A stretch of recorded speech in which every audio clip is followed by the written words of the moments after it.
Hi, friends. Oh, I just spilled. Dang it. I think I have a load of laundry to do. Hi. Friends, how was your week? How are you? What's new? Let us know. How was your week? Um, okay. What you got on your face there? I was weed whacking before Oh. this, so it could be just like, I keep finding out my pants. It's like just bits of everything, you know. Anyway, how was your week?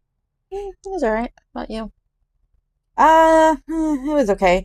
I got a kind of a stomach bug thing over the weekend, and so this last weekend, and so we weren't able to do our podcast, and so it's just kind of been recovering from that and Shark Week, and that's just all those joys. Am I? Nah, we're talking to the girls. We all have it, unless you're lucky enough to be past that season. We're done. Yeah. Check. So, as we are heading to summer, what actually kind of triggered this thought for me was been a couple weeks ago now.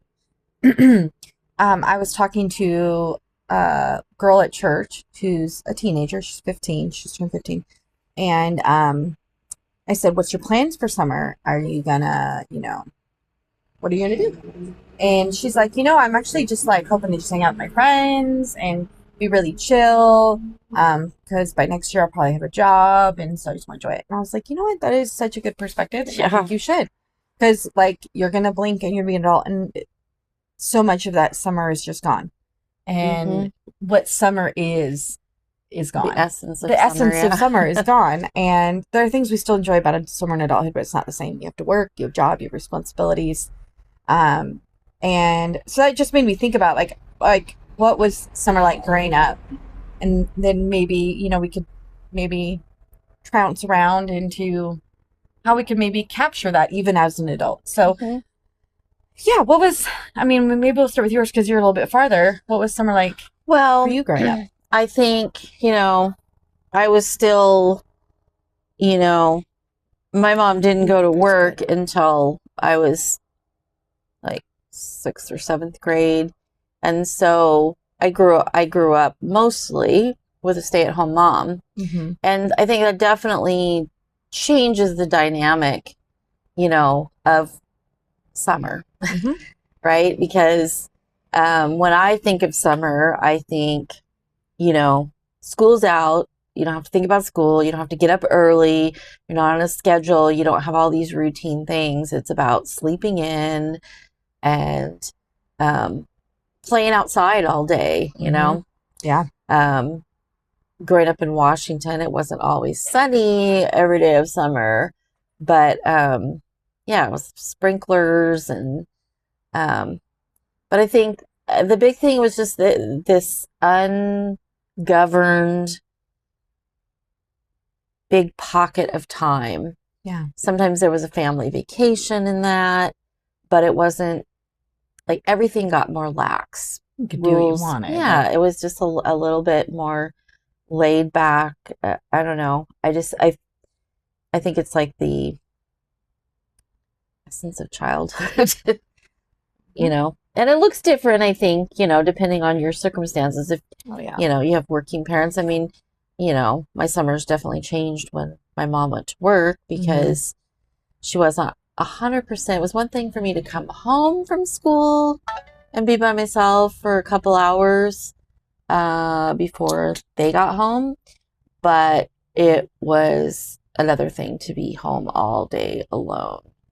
And so sometimes I got to go spend time with friends. Sometimes, there was this older lady, and I have sweet memories with that too, but definitely looks different. Your mic a lot. Oh, sorry. I have no idea. That might be I think it feels weird because it's sitting in a different spot. I'm wearing a different style shirt, and so I think it's making me fidget. Anyway, I don't know. I'm rambling. I feel like I'm... No, and I think that, and I'm curious to hear, because I think what we're going to find as we talk about this, and you guys share your thoughts on summer, is there's some common denominators, but it can always look a little bit different. Right. So depending on your home, your generation. Yeah. You know, growing up, I lived in the country and I was homeschooled. So there was actually quite a bit that didn't change in the summer for me, but certain things did. One, because I grew up in Washington, the weather was really only nice in summer. So you're consistent just being able to play outside all day, every day and not be mucky and miserable type thing. I mean, arguably, you learn to enjoy the muck, but the sunny days was, a summertime thing. My friends, we had a few neighbor friends that did go to public school. So for me, it meant they were available to play. And then we didn't have school in the summer for the most part. And so I didn't have that added responsibility. So there was less responsibilities, which is the same, and more freedom and like more time to play because my friends have more time to play. Well, just having more daylight hours too. Yeah. Makes a difference. So a lot of, I think my summer was, I was blessed to grow up on like just over 7 acres. And so it was running through the woods and building forts and just being a country kid. And I really was very grateful for. Sorry, I thought they were coming to do something about the water when I saw them pull over. A city truck. I think it's a city truck stop. It's like a sign or something. And there's somebody's got like a weird sprinkler that looks like it's just geysering water. Anyway, anyway, a squirrel. Yeah. So, just I think it was actually last night as I was falling asleep. This memory popped in my head of we had a big field in front of our house, and my parents' room had a big window that so it's a 2-story house, and so they could see out pretty far. And the far end of the field there was this tree, and I decided one day to climb it. I've been trying to climb trees for a while, and I got really brave, and I climbed up to the point where the tree is like swaying with my weight, and my dad comes strolling out across the field, and he's like, "Hey baby, what you doing?" And I was like, "Dad, look, I climbed the tree so high." He's like, "That's awesome. I see that. Can you come down? Because your mom just about had a heart attack. She looked out the window. And so if you could just, for her, come down a little lower, not climb so high." And it was just it was like a camaraderie moment of like he, fully accepted and thought it was awesome when I was doing it like that. For your mom's sake, let's just not go quite so high. But just doing crazy things in the country as a kid, I think was a huge part of my summer. Like you said, there's campfires. Yeah. Campfires, bonfires were always a big part of my childhood and my adulthood, and something I'm allergic to smoke, so it's rough, but I really want to continue with my kids. So trying to navigate that, but a lot of really good memories.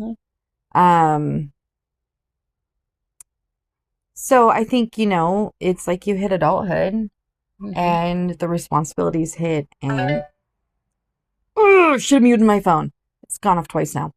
The responsibilities hit, and the jobs and the work and the commitments and the I should be doings. And I think that it just erases. We enjoy the sunshine. We enjoy some of the extra stuff with family, but and I think when you're the grown up, right? So some of the magic of your facility summer as a kid, was your parents like packing up for the family vacation, or maybe you got to go away, maybe you had a summer cabin or something. But it was, again, parents doing all this work to get it all together, to get ready to go, arranging all the details to make sure things were taken care of at home. And so I think now that you step into that adult role, those things are still fun. But they're work, too. But they're work, too. Yeah. You're the facilitator. And so I think with that, some of the magic of it goes away. Yeah, a little bit. Because, you're still having to, and, summertime also means if you're growing things, yard care, garden care. All the things. Well, I was thinking, one way I'm trying really hard this year I feel like I lost it for a few years. Yeah, for a lot of years. I'm trying to recapture this year. I'm really focusing on recapturing that like nostalgic summer feel. Just like we're just relaxing together. We're just enjoying the weather. We're enjoying each other. And my generation of as parents, I feel the kid's screaming inside. Yeah, guys. Oh, buddy. Beauty of being able to pause video recordings. Oh, maybe. Hi, honey. Could you not find it? Okay. No, sir. Where was I? Oh, the nostalgia of summer. Is my generation. Yes. Yes. We feel like we have to do so much for our kids. We put so much work into everything. I mean, Elf on the Shelf, who came up with that? And now we've imprisoned ourselves to have to do another thing to create magic in our kids' childhood. That's so much work. When you could give your kid a cardboard box and he'd be happy. Like, you know what I mean? We overcomplicate it in the name of like creating magical memories. I think we can do it to the point. In fact, I think a lot of us do it to the point that the connection gets lost in it. We're so busy facilitating all these things, we're not present in them. Well, and I think, some of that just is going down a rabbit trail here, but just where we're at technologically and everything now, it's like, when I grew up, there wasn't social media, there wasn't Pinterest, there was none of that. It's only and so like, yeah, and your parents, like they did not invest a lot of time into like creating playtime for you. It's like, go play, get out of the house, go play. And so you used your imagination, and that's where a lot of that, I think that magic comes, because it's like you were imagining being, playing in those forts and things, and taking you to other worlds. And, I remember like playing Nancy Drew, going out on a hunt for clues, and getting off another rabbit trail here. So let me pull myself back in. But what I was going to say is that all you knew really was your world, like your family, maybe what some of your friends did at their house. And now everybody knows like all these, what everybody's doing. And so there's this pressure of like, oh, well, their family's doing this for their kids, so we should be doing it for our kids. Yeah. Or the kids are like, I mean, and there was some of that, they get to do this. Like, I want to do that. And my parents were like, always. No. Yeah, I'm not buying you those expensive jeans. People. But I think it's created pressure, but it's also, honestly, it's taken away from the magic. Like, I mean, Elf on the Shelf, if like something like that was like your family tradition, like it would be super cool and magical. And it was something special. But when every other kid, and, kids are on social media, so they're seeing it too. Well, and I think that, I saw this last week on the gram, this mom who was renovating kids' play structures. So, like the little playhouse things. Okay. Into different things. So she made like an apothecary. She made a little cottage. So it's like this whole little village they could play in. Oh, okay. Super cool. I'm not dogging her for doing it, but I do think that there's a certain amount of it's like they talk about development with kids. When you give them an electronic toy or something like that, and it's just giving it to them, the stimulation, they're not having to create it themselves, that then they don't know how to create it themselves, and it stunts their development. And so I kind of think, because same with imaginative play. If we do all the work of making the space look magical, it like looks so cute and it's so sweet. There's no imagination. But there's no them picturing in their mind of like this boring, plain old play cardboard box that's a rocket to the moon in their mind. And I think, I joke that our yard looks like just trashy because like the kids have like buckets and balls and old pots and like things they've salvaged. Maybe I thought like, oh, we have an old like display rack thing I was going to get rid of, and they claimed that, and they haul it all around the yard, and they build these really weird little things that like only they could picture. I mean, right now we've got a garland of pipe cleaners up in the tree that I think was like a chain for something. And a Halloween bucket hanging from yarn. A Halloween bucket hanging from yarn. That's their pulley system they built themselves. So we had a marmot in our yard this last week, and that was moving in, and my kids built out of a wire basket I had and a stick and a piece of yarn. They built a little trap to try to catch it. Like, and I'm like, I could, and I used to really try to keep up with the Joneses. I wanted the perfect yard, the perfect playroom, all the things. And it's like, they're having so much fun out here, just living their life. And I just had to let go and be like, you know what? If people are looking at my yard and think it's trashy, like, oh, well, it's trashy. But my kids are making memories in it. So yeah, it's okay. And I feel like we are really rabbit trailing off of the concept of like just the thought of like, we don't need to overbook it and overschedule it. Right. And so I'm trying really hard to just like, we're not going to plan a bunch. Like, we see about cool events. I'm like, cool. If it's something I really think we might want to do, I'll put it in the calendar, but it's not a commitment. Yeah. We'll see how we feel that day. And just like, we're just going to take one day at a time. Keeping summer open like that. Like you said, taking note of when things are, you know, or there's this event or that event, but like, we don't have to do it. But, you know, summer is an opportunity during the school year. Yeah. You know, whether you public school, homeschool, whatever you do, it's just more of a structured time, right? It has to be. We have to get education in our kids somewhere. And sometimes tagging along with that might be music lessons or sports they're involved in. And I just think summer is like the perfect opportunity to kind of unplug. Mm-hmm. Don't get caught up in all the summer programs. And, you know, we did like the summer reading things at the library with you guys, but there was weeks we didn't because we're just hanging out in the yard. We're not doing it. Yeah. Don't let all these events and plans own you. Like, do them if you want to do them, and do fun things with your family, but let it be like what feels good for your family in the moment. I feel like just go less commitments. And I try to keep a lot of our days open. And that's kind of been something that we've been maintaining for, 8 months now. But something I want to see is continue through the summer, kind of with, not just because it's the only way I survive, but also with an intentionality of like, let's just sit together in the yard. We can read books. We can do puzzles. We can play a game.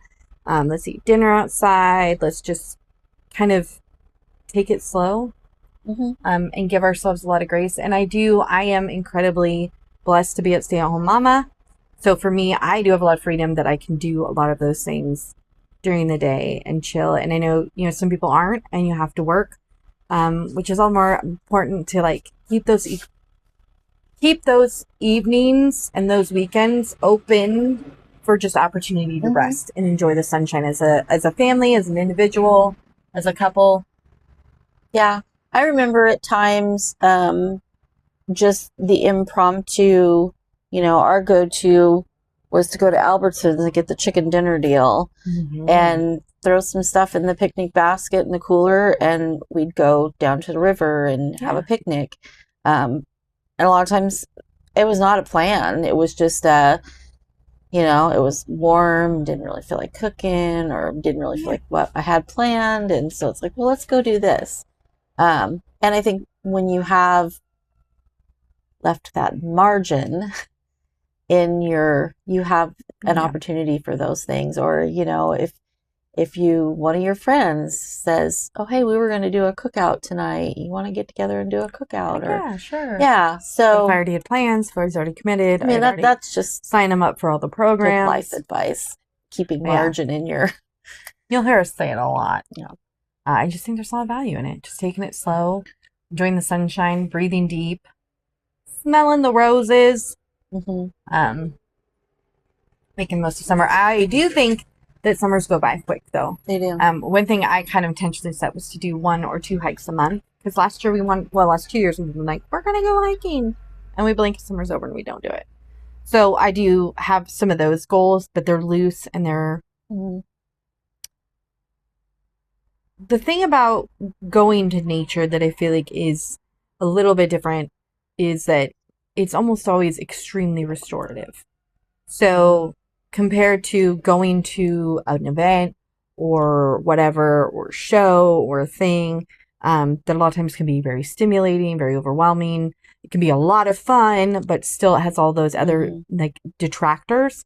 When you go out into nature and you do a little bit of physical exercise, it doesn't have to be, we're not doing 10-mile hike up yeah, the mountain. exactly. We're not doing crazy hikes here, but like a 3, maybe 4 mile hike, just walking for a couple hours in the air and the hearing the nature's noises and just the calm. Like I always feel just so much more at peace after that. Yeah. So I do think that there's like value to prioritizing that over some of the other things, at least in our experience. Now, I will say I have a family who, I don't know, maybe not, because they are very much all extroverts and they love going out and doing all the things. So maybe for them, that wouldn't fill their cup the same way. So I think, a little bit of knowing what's right for you and what's right for your family. Right. Well, I think even, because I think, I think about your dad, like you said, just a 3 mile. I was like, he couldn't do a 1 mile hike. And so, but I think, even if for whatever reason you can't get out and walk, or there's any limitations, is getting out there, go park somewhere where you can there is plenty of nature that is accessible, that you don't have to hike a long way in to get a taste of it, just to sit down and just take some of it in. Bring a camp chair, bring a book. No excuses. Enjoy the sun. Enjoy this beautiful earth that God made. So much of it has been,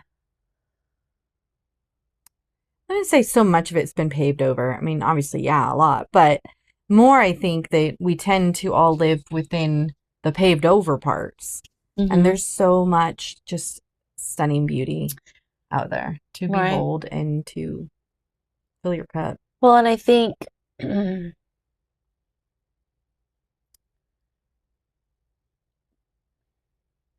can get very desensitized to all the noise around you. Like I've noticed after being on the road for, a year and a half almost, and experiencing so much of that, just being out in the quiet, in nature, not having all the big trucks, and I've noticed I've become very sensitive to it now. And I don't want to get to where I don't hear it anymore,